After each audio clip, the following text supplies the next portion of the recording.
Okay, well now I'm trying to defrost the ice that built up in my water bottles out there. So, because there's no point trying to fill these with hot water. And this, having ice in there to cool it down. So I'm defrosting it down the heater while I'm boiling the water out there for my spaghetti. That's going to take quite a while, so... my sauce that I made is frozen. I just made a simple sauce out of leftover diced tomatoes because I didn't use the entire can in my my soup that I made last night. So I used those up, and I just put some garlic seasoning in there with the diced tomatoes. I'm out of all fresh ingredients, and I'm out of bread, and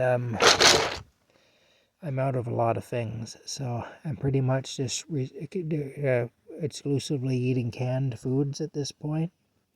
And I'm lucky to have them because it's better than nothing. But it's still you got to be creative to make it work. And I am getting sick of it too. You can get that you just almost like you start to reject it, when you've been eating it constantly. So there is something happens where your body just won't accept it. There we go. We take this lid off, or loosen it at least. My goodness, hey, it is working. The ice is melting. So anyway, it's because of stuff like this that everything's taken longer. My table out there, I have my stove on. The frost has heaved everything up. And so my table now is leaning backwards. And that's another thing that happens here with the frost. Everything moves. In fact, old cemeteries sometimes actually push the dead bodies right up to the surface. You'll see bones and things coming to the surface with real old cemeteries because of the frost. Ground's always moving, The earth's a living organism, and the ground is always moving. And the frost causes a lot of ground movement. And so, in the wintertime, so yeah. Anyway, when I had my house, I had a fence that I built around my garden. I had a vegetable garden, and I built a fence out of shipping pallets.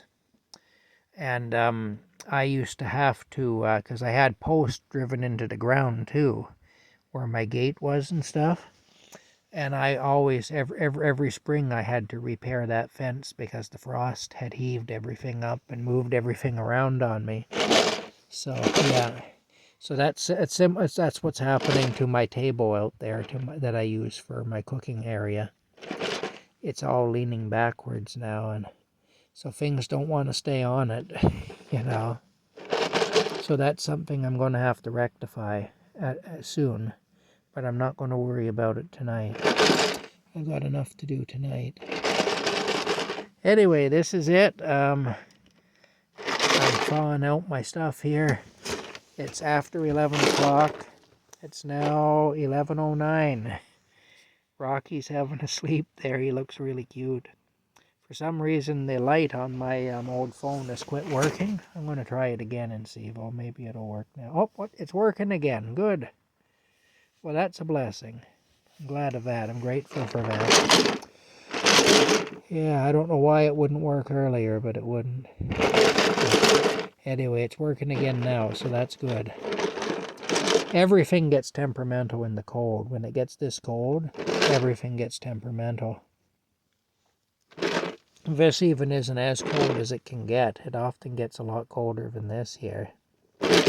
But it's cold enough, I tell you, and especially because we had such a mild spring, such a mild fall, and such a mild winter up to this point. We're not really acclimatized to it.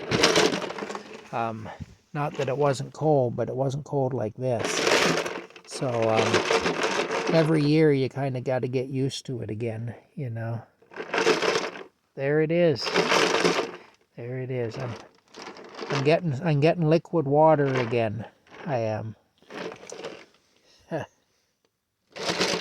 Yeah, getting liquid water again. All right, so you can say that Tom entertained you by having you watch ice melt. Next week, we're going to watch paint dry. Ha. Okay, we'll talk to you later.